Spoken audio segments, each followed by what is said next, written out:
And what do we know about next after the monks left, presumably in the 16th Well, I century? think it must have been the dissolution of the monasteries that finished it, and then it was farmed by various people, and two people who took over here were the son and daughter of a smuggler who lived on an island off Plymouth, and when he died they didn't like to move to the mainland themselves, so they moved house and came and lived on the island here and carried on with their own form of smuggling, and she was known as Black Joan. And then they put the preventive men onto the island. Whether our house was that house that was built for them, we're not quite sure, but we think that the smugglers' cottage, in fact we realise that the smugglers' cottage is one of the oldest buildings apart from the chapel on the island, and about contemporary with this building, which used to be a barn. And about 1720 we've been told by somebody who judges the age of buildings, but we haven't any confirmation of that at all.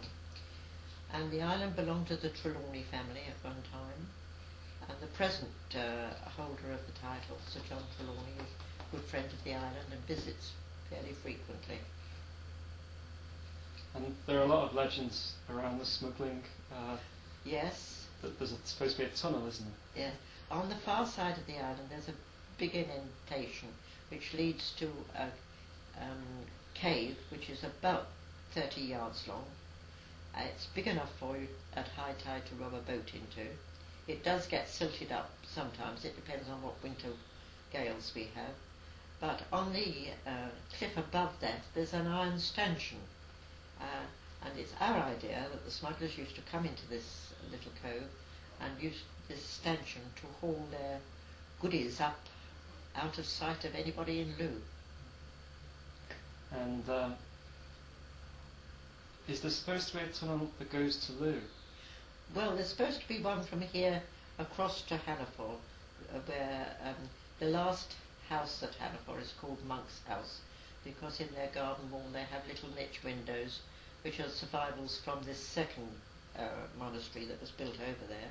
And there is a place there called Wallace Quay, and it would be a suitable place for anybody to land.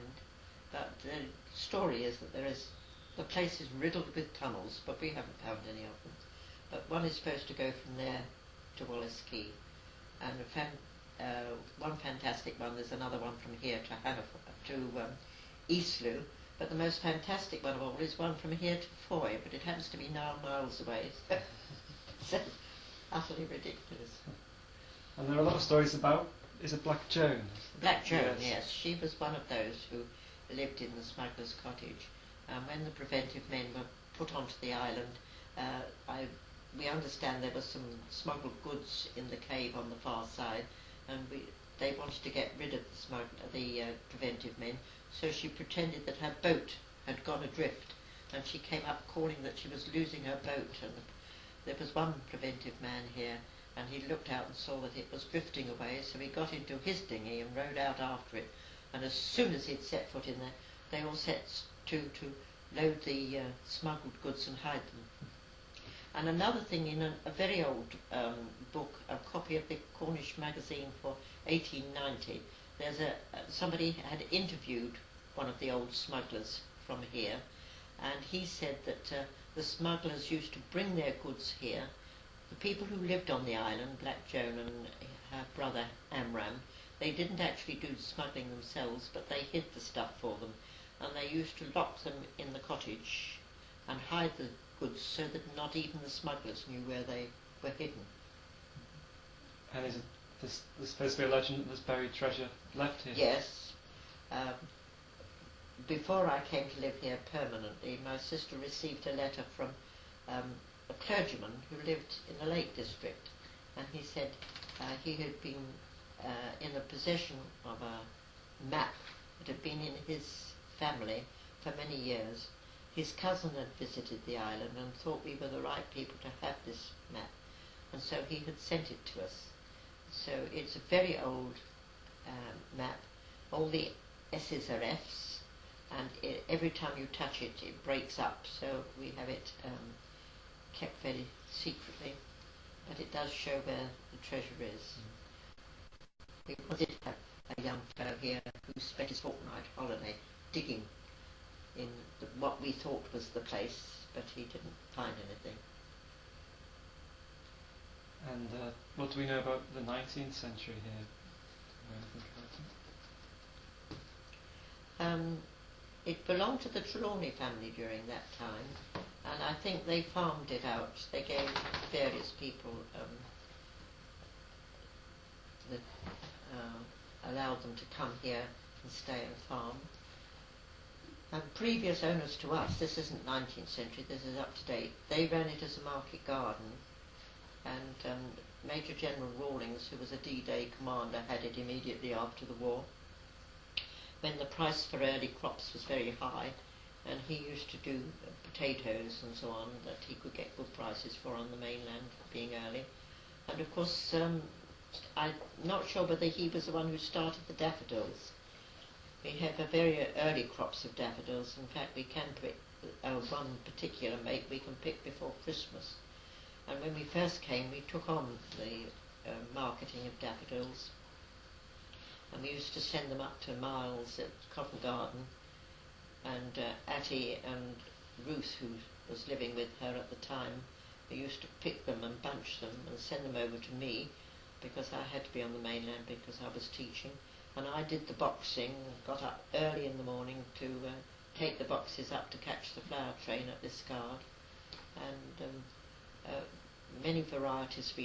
I think there were 17 different varieties when we first came, but we've planted many more since then, and at their best we had 37 different varieties of daffodils.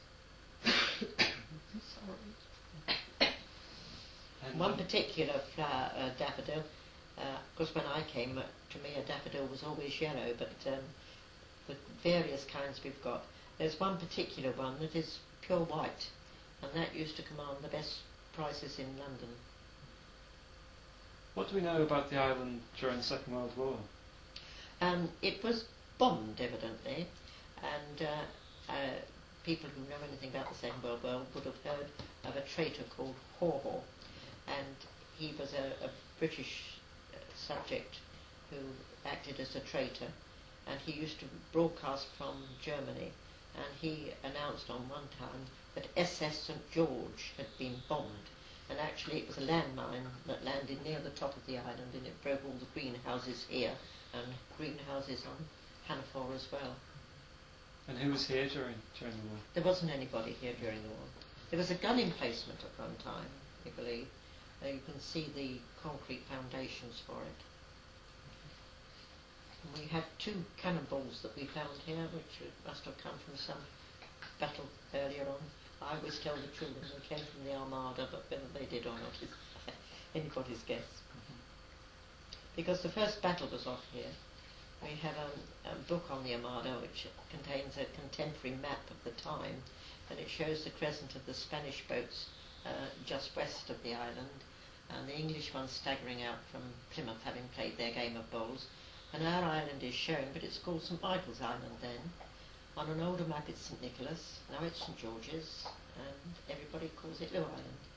But we very religiously fly the flag, and we've been given a lovely new one by Gus and Sheila, who are living here now, and we fly that on St George's Day. I bet we're the only people in Cornwall who do, and we put it up for birthdays and any other festive occasions.